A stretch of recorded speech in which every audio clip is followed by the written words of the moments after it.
Faltan algunos. Espero unos minutos que me faltan algunos.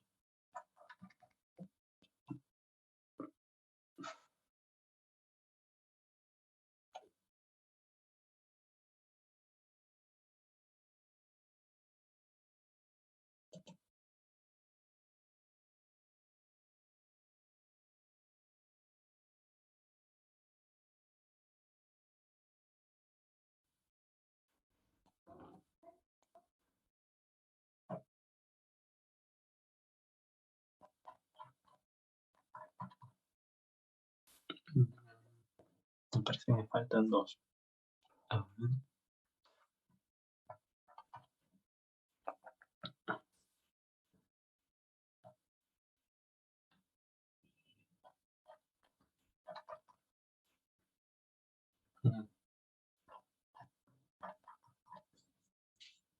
Bueno, voy a seguir. Creo que están todos.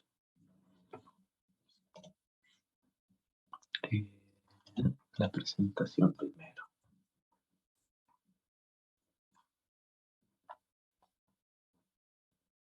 Ahí está. Así. Vamos acá.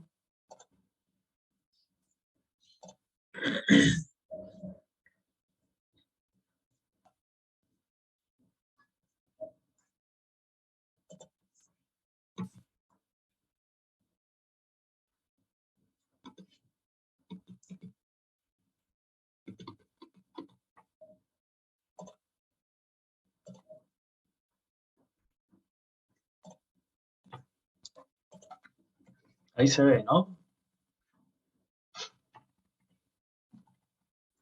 ¿Sí? Sí, profe. Sí, se ve. Bueno, ahí que me pasé largo. Tac, bien. Listo. Bueno, veamos o repasemos algo que tiene que ver con los reservorios, incluso su definición, y distinguir un poco entre convencionales y no convencionales. Por supuesto, siempre todo a modo introductorio, ¿bien?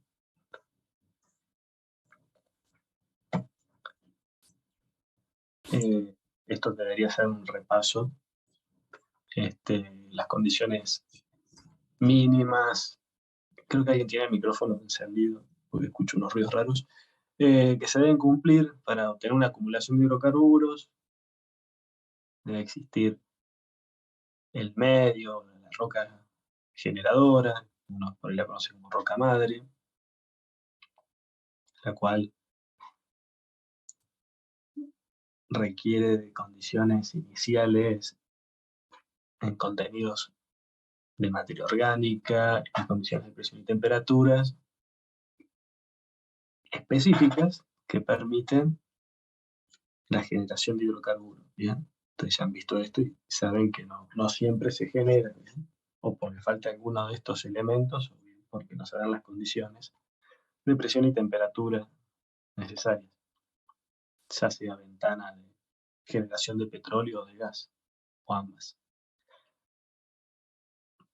Debe existir un devenir histórico en términos geológicos adecuados que permita la posibilidad de que una vez que se generan estos hidrocarburos tenga la posibilidad de migrar de esta roca generadora con nuestros nuevos reservorios no convencionales. Ahora como que se amplía el concepto, ¿no? de cuáles son nuestros reservorios, ¿no? Pero bueno, esta definición responde a otra época, otro tiempo. Pero bueno, siguiendo esta línea de pensamiento, necesitamos la posibilidad que exista la migración de los hidrocarburos generados en el espacio poroso o en la roca generadora madre.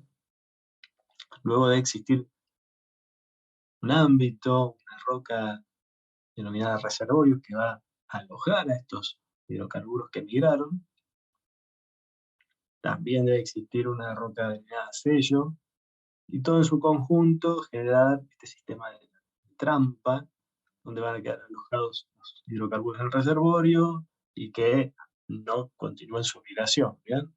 A través de la existencia de una roca sello o un estrato, una litología que sea impermeable a estos fluidos.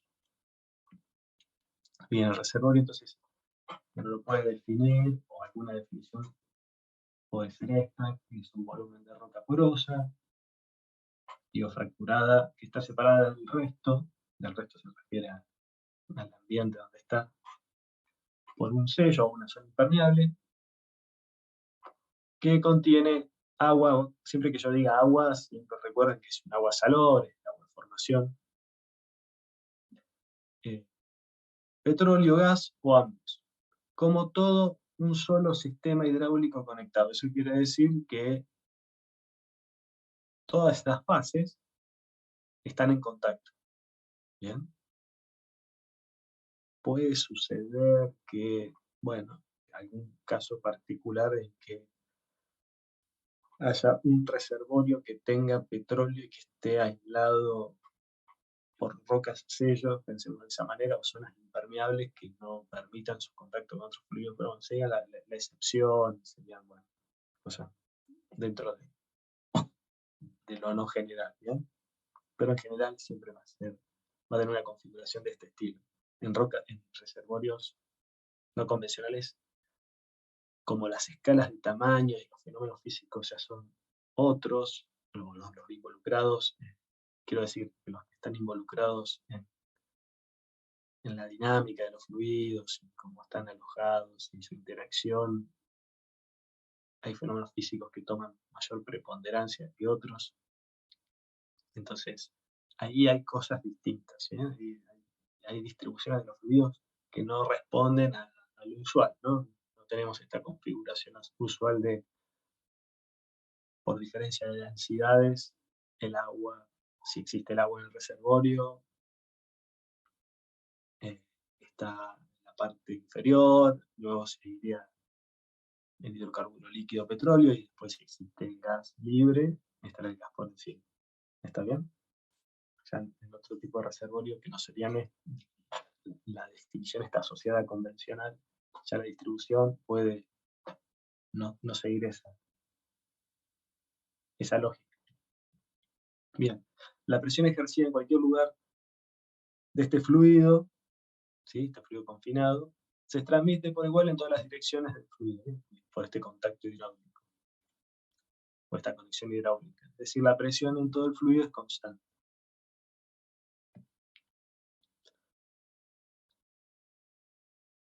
Profe, Bueno, disculpe, sí. hay un compañero en sala de espera.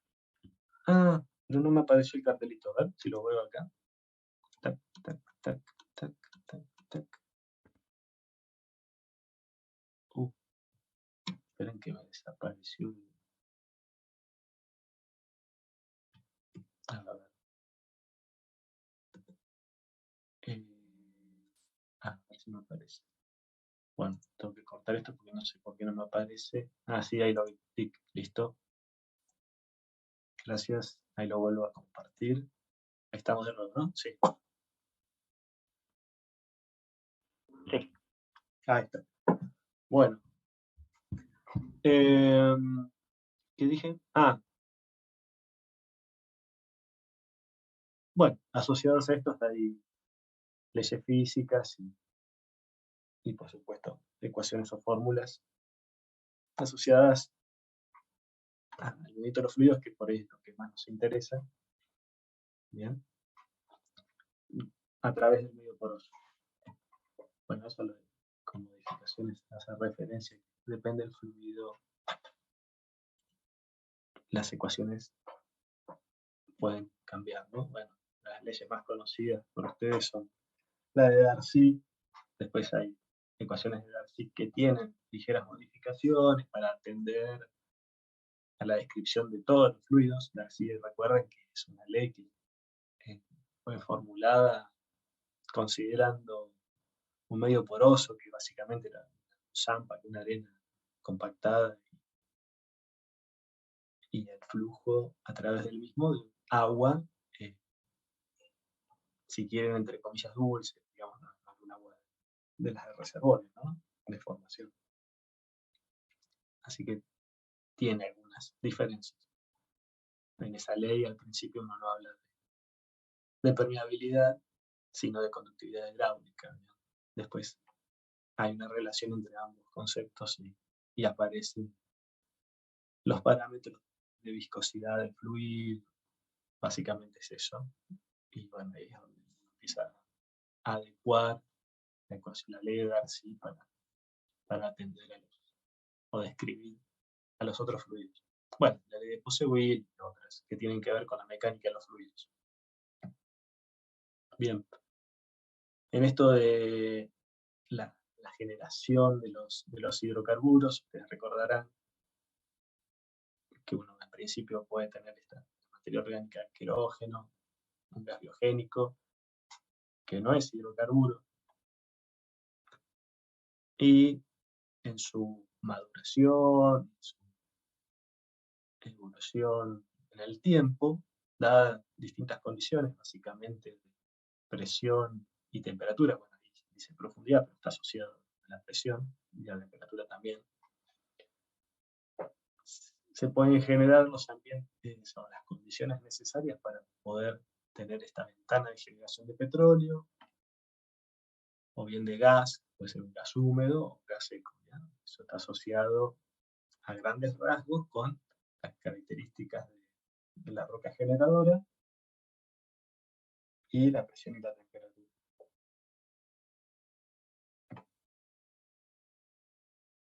Bien, sistema petrolero. Según Magun y Lowe, una definición puede ser los elementos y los procesos cuya combinación permiten generar una acumulación de hidrocarburos. Y entonces en este concepto tenemos estos dos conceptos, los elementos y los procesos. Dentro de los elementos está por supuesto la roca generadora, el reservorio, el sello y todo en su conjunto la trampa, que es lo que permite contar con el recurso. Y los procesos involucrados, que son la maduración, o sea que se genere el hidrocarburo, y luego la migración, y luego todo esto que lleva a la acumulación de los hidrocarburos. ¿Bien? Esto es lo que uno entendería por sistema petrolero. ¿Bien? Dentro de los recursos convencionales y no convencionales, dentro de los convencionales, así de grandes rasgos, son los que uno conoce históricamente, son los que se pueden producir a tasas de flujo económicas, digamos, son relativamente comparados con otros eh, eh, menos costosos en términos económicos, se pueden producir en grandes volúmenes y no requieren en principio el uso de metodologías o tecnologías demasiado complejas o desconocidas o bien demasiado innovadoras respecto a lo que se viene haciendo ya hace muchas décadas. No así en los no convencionales. Estos requieren de una actividad intensiva en términos de la atención en lo que es básicamente una estimulación constante, masiva, para poder obtener la producción de los hidrocarburos. No es posible este tipo de recursos o yacimientos tener una recuperación considerable o apreciable por medio de la energía propia, el reservorio, los tamaños y las escalas por donde tienen que, me refiero a los tamaños de los poros y demás, por donde tienen que circular los fluidos, son escalas muy pequeñas, estamos hablando de micrones, nanómetros, que si bien es cierto que puede producirse el movimiento del fluido, el tiempo que lleva, por ahí son tiempos no a escala humana, digamos, ¿bien? Sí, son muy lentos, entonces no, es prácticamente imperceptible. Entonces uno requiere necesariamente estar continuamente, en el caso más usual, está realizando este tipo de operación de fracturas, las cuales también se hacen en reservorios convencionales, pero tienen otro sentido, ¿no? Tienen un sentido más de una etapa de estimulación, o una etapa de mejoramiento de la producción, y es esporádico y es como una necesidad puntual. No así en estos no convencionales, donde uno, si no realiza estas etapas de fracturación, no tiene respuesta del reservorio en términos del movimiento del fluido, vean, independientemente si es horizontal, vertical, etc. Estas son unas fotos de reservorios, de microscopios electrónicos. Esto es solo para hacer hincapié en cómo se ven. Estos son distintos tipos de arcillas. Tenemos hilita, clorita, carbonita, con también se pueden ver algunos clastos de cemento, cuarzo, una calcita. Algunos son arcillas, pero básicamente era para hacer hincapié y notar los poros, cómo se ven los poros, que es donde estarían los fluidos, y bien por donde también circularían los fluidos, ¿bien?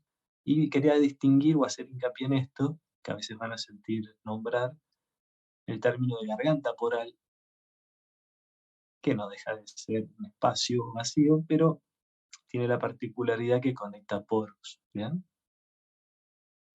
Un poro, otro. Y bueno, como estarán infiriendo, la garganta poral suele ser eh, determinante en términos del flujo de fluido, ¿no? Porque es como el cuello de botella. No porque tenga poros muy grandes va a fluir fácil el fluido si tiene que pasar por una garganta poral muy pequeña, ¿no? Bien, bueno, estas son las figuras o fotos también de microscopio electrónico. Ahí se ve materia orgánica, bueno, los poros.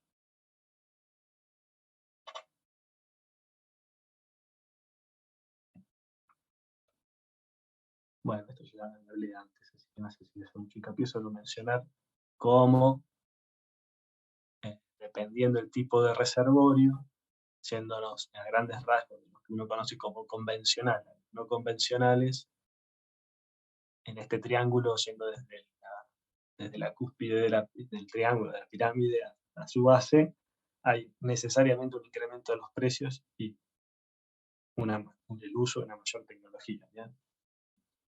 Dentro de la base tenemos, por supuesto, los shale oil y bueno, algunas otras variantes, ¿no? Y los hidratos de gas. Los hidratos de gas están asociados a estos cristales de dióxido de carbono y otros gases que en su interior, eh, en su estructura interna, tienen también gas natural o metano también puede ser. Esto es un recurso que se está estudiando mucho, los hidratos de gas. Suelen estar en muchos yacimientos en el mar, y desde el punto de vista ambiental es un problema serio, quizás a corto plazo, con el tema del calentamiento global, porque al elevarse las temperaturas, estos hidratos se disuelven, se descongelan y comienzan a liberar estos gases de efecto invernadero, puede ser metano o gas natural, que bueno, se libera a la atmósfera. Así que bueno, es una posible fuente de energía y también un posible problema a futuro. Bien, escalas de las medidas de permeabilidad asociadas a estos tipos de reservorios. Bueno, los convencionales, o lo que uno suele denominar como convencional, las permeabilidades es bastante alta igual, podemos decir incluso desde 0,1, 1 milidarcy a estos 10.000 milidarcy. Ya un darcy es increíblemente permeable, así que imagínense 10.000 milidarcy. Acá hay unas fotos, también son de cortes delgados, sí, o de microscopio electrónico, Esta parece un corte delgado. Todo lo que es azul, recuerden que, bueno, que es negro, pero el azul es seguramente el polímero que se usa para hacer los cortes delgados y que hacen que completan los espacios vacíos, ¿no? Bueno, ven que por supuesto los granos, los clastos son más grandes, están más espaciados.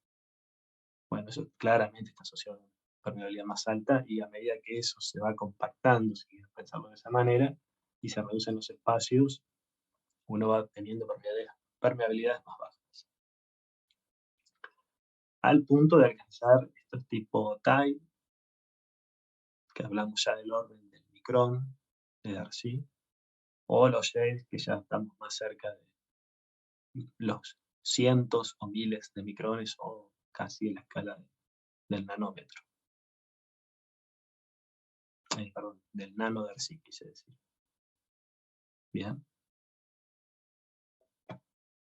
Bueno, petróleo no convencional, tenemos los petróleos pesados, los dentitas, bueno, el shale oil que se conoce, que este se produce acá en la cuenca neuquina, ¿no? Crudos extra pesados de arenas, si no me equivoco son las arenas, sí, bituminosas, esos no se suelen trabajar acá, o no suele haber estos yacimientos en Canadá, por ejemplo, hay mucho de eso, que directamente son laderas de montaña que los barren con agua caliente, vapor, y van recuperando el petróleo. Bueno, eso es una figura para hacer un poco de hincapié en los tipos de reservorios. Y dentro de lo que es gas no convencional está el metano de las capas de carbón, coal bed methane. Bueno, hay una figura ahí como para dimensionar un poco de qué se trata, pero es lo que ustedes imaginan, ese gas que se libera del carbón. El gas de lutita, que es el shale gas, y de arenas compactas, que están dentro de los convencionales, pero son distintas las litologías asociadas, ¿bien? En las arenas compactas es justamente una arenisca o algo de ese tipo de litología, pero la escala de tamaño, en términos de la permeabilidad, es bastante mucho más bajo que una arenisca de un reservorio convencional. En esta podemos estar hablando del orden de los microdarcy, ¿bien? Y en el gas de lutitas directamente estamos hablando de una litología que son lutitas o margas, ese tipo de fases, ¿bien? Que prácticamente es impermeable. Justamente en estos casos de las lutitas, shale gas son los que uno requiere realizar todas estas operaciones de fracturación sistemáticas y continuas y constantes para obtener recuperación. Bueno, hidratos de gas.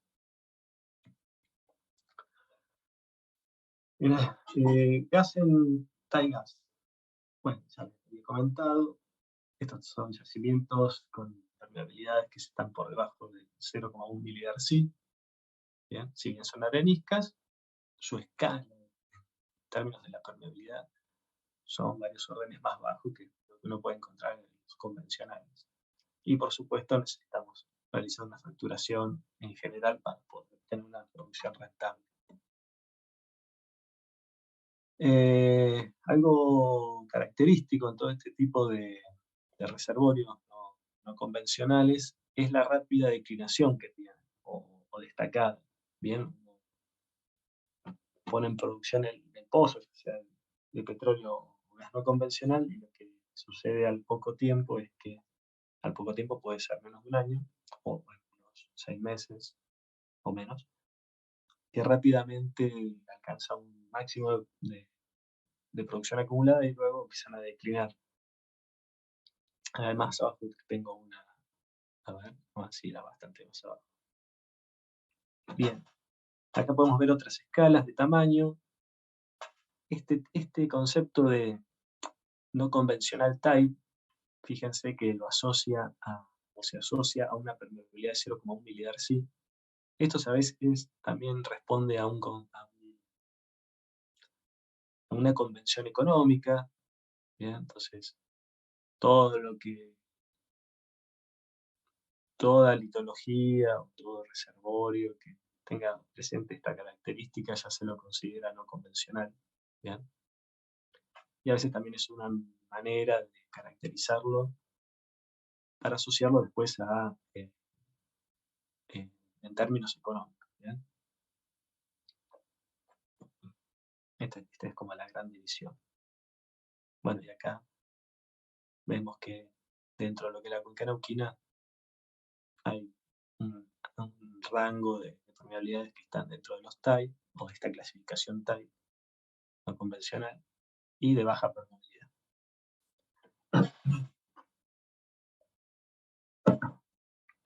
Bien. Bueno, estas son solo para hacer estas dos fotos, o cortes de grado, mejor dicho, son solo para hacer hincapié en los espacios vacíos que pueden en un convencional, que es lo azul, y la arena compactada. Claramente se ve como hay menos espacio vacío y los clastos y los granos y todos los elementos están mucho más compactados, ¿bien? Entonces deja menos lugar al paso de los fluidos y la recuperación del mismo. Respecto a lo que es el shale oil, básicamente son todos los petróleos que se recuperan de este tipo de litología, se engloban lo que es las lutitas. Estas lutitas, bueno, ya conocen, la roca de grano fino, que pueden ser limolitas, arcillitas, areniscas muy finas, suelen ser característicamente de un color puro, negro, con contenido o alto contenido de materia orgánica. Y son un tipo de reservorio, por hoy uno puede hablar de esta manera, que está constituido por una unidad de roca que es en sí misma la roca madre, también es la trampa, es el sello. Es todo el sistema petrolero en esa sola unidad de medio poroso, ¿bien? En esa sola litología. Acá no ocurrió migración, se generó el hidrocarburo, quedó ahí, no hubo migración, y la misma roca generadora hace la ABC de reservorio y todo el sistema de la trampa, ¿no? Del sello y la trampa. Bien. Bueno, las escalas de los tamaños, como yo mencioné antes, son muy pequeñas respecto a lo que se conocen otros tipos de litologías. Estamos hablando de escalas de los micrones y nanómetros. Acá está el gráfico que les decía. Esta, bueno, justo lo saqué de yacimientos no comerciales conocidos de Estados Unidos, independientemente de los años y esas cosas. Estos son como gráficos típicos que uno, el primer tiempo, que pueden ser meses, ¿ya? No llegar al año, tiene un pico de producción y luego rápidamente tiene un declino. Y esto es muy característico y eso es, y eso, y en ese sentido la consecuencia de que estar siempre teniendo que estar fracturando y manteniendo un régimen de fractura constante para estimular y generar esta permeabilidad de alguna manera artificial, ¿ya? Para producir el movimiento de los fluidos y poder tener la recuperación de los hidrocarburos. Bueno, acá se caracteriza por fuerte declinación inicial, cambio de comportamiento de la declinación, importante recuperación de presión en paros de producción, importante recuperación del caudal, o sea, uno cierra el pozo y enseguida el reservorio se recupera o el pozo. Comportamiento quedan 10. Comportamiento inestable debajo de la presión de burbuja, cambios en la composición propiedades después de las paradas del pozo, amplio espectro de tipo de los fluidos, y algo que es un problema bastante conocido, que es esto de las depositaciones de parafina y de asfalteros. Uno cuando tiene estas producciones en superficie, es muy común que por los cambios de temperatura básicamente, se produzcan depositaciones de parafinas y tapen las cañerías completamente, al punto de que a veces es más fácil cortar la cañería, sacar el tramo donde se optó por la parafina y poner un tramo nuevo de cañería que estar inyectando algo para poder moverlas. Y respecto al shale gas, bueno, lo mismo, tiene esto de que tiene una producción alta. Al principio acá se destaca esto del gas libre, después hacemos hincapié en por qué en eso, y después por supuesto va a tener la declinación esperada. Y acá es interesante distinguir esto, que al principio la producción que se va obteniendo de gas responde a un gas que se denomina gas libre, que está alojado en este tipo de reservorio, y luego empieza a tener un aporte de un gas que se llama o se denomina gas absorbido. No absorbido, sino absorbido. ¿Bien? Se distinguen estos dos tipos de gases. Y eso hace referencia a dónde está el gas, que está ocupando los espacios vacíos eh, del medio poroso, ¿no? Que ese medio poroso, por ser roca generadora, tiene también presencia de querógeno. Entonces hay un gas, que es este gas libre que está en los espacios vacíos, y hay un gas que está absorbido y que está absorbido por lo general en el querógeno, y puede ser también alguna parte en algún elemento constitutivo de la roca madre que no sea el querógeno, alguna arcilla o algún claustro, pero en general es el querógeno. ¿Ya?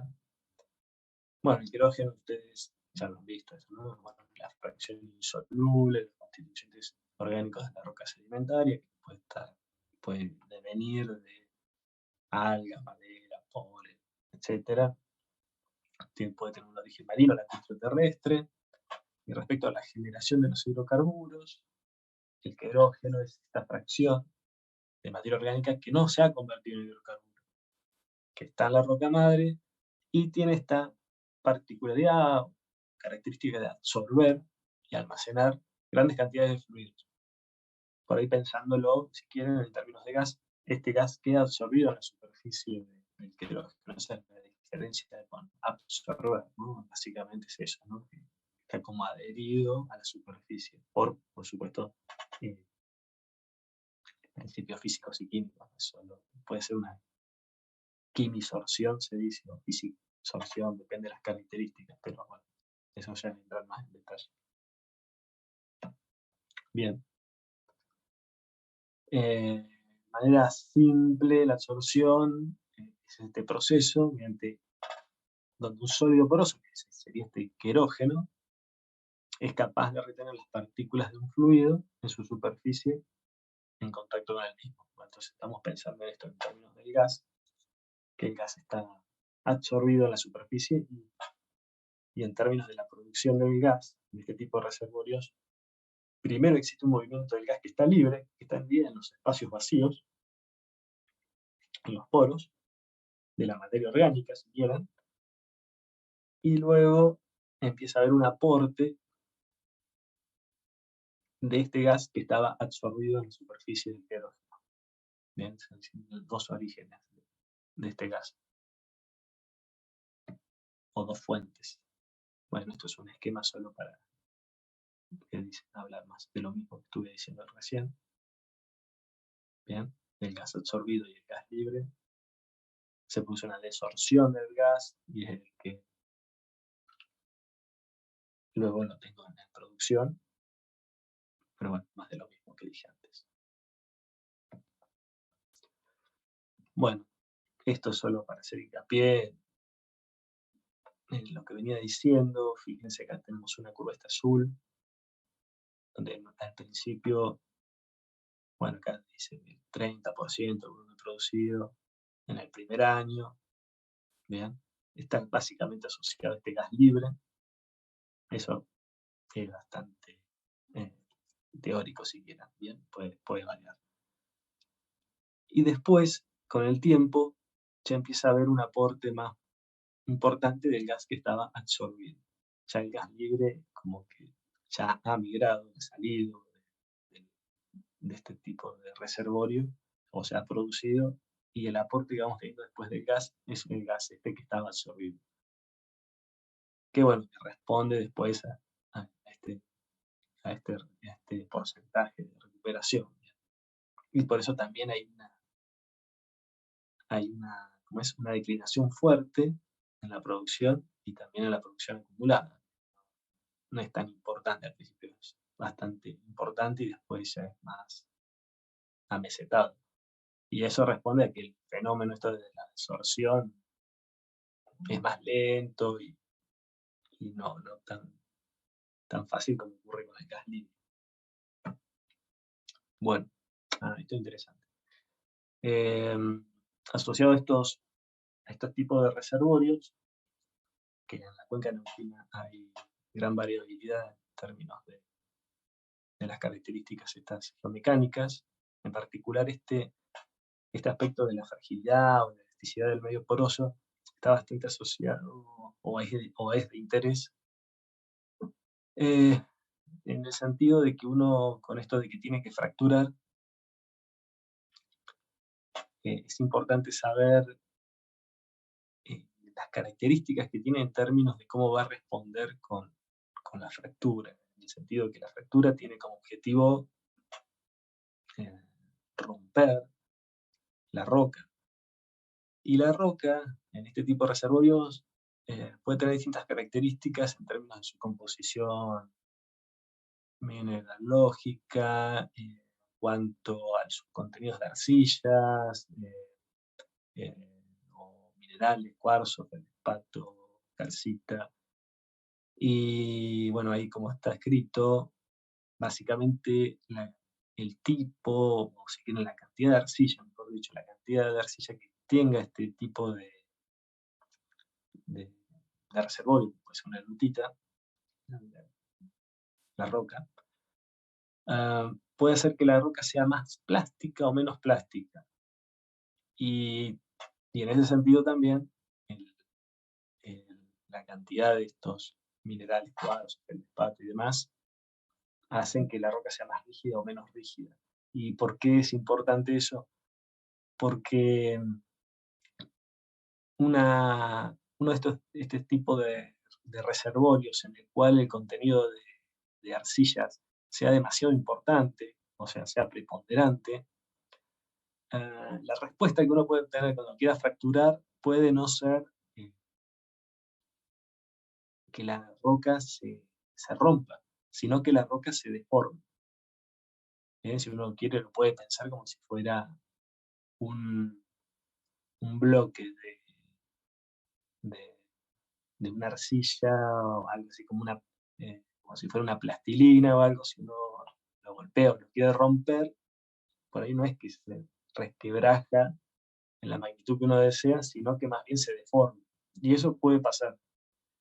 Entonces, no es menor conocer cuáles son las características de estas rocas en el momento que uno tiene que hacer estas fracturas, ¿no?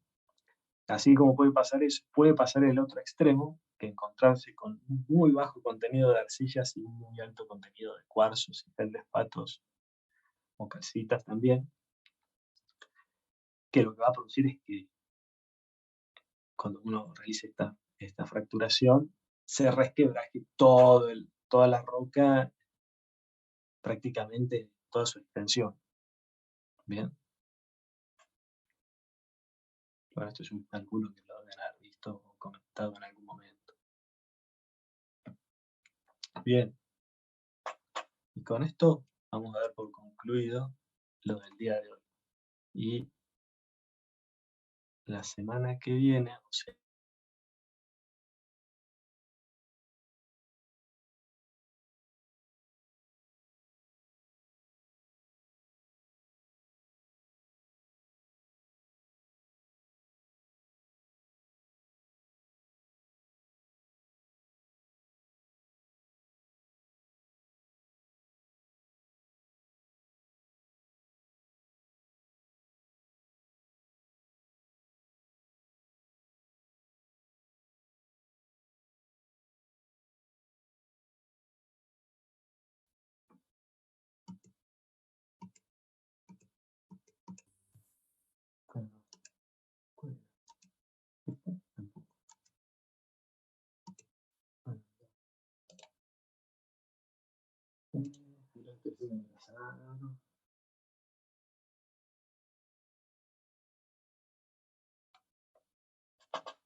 Bueno, justo terminé de decir eso y se cortó.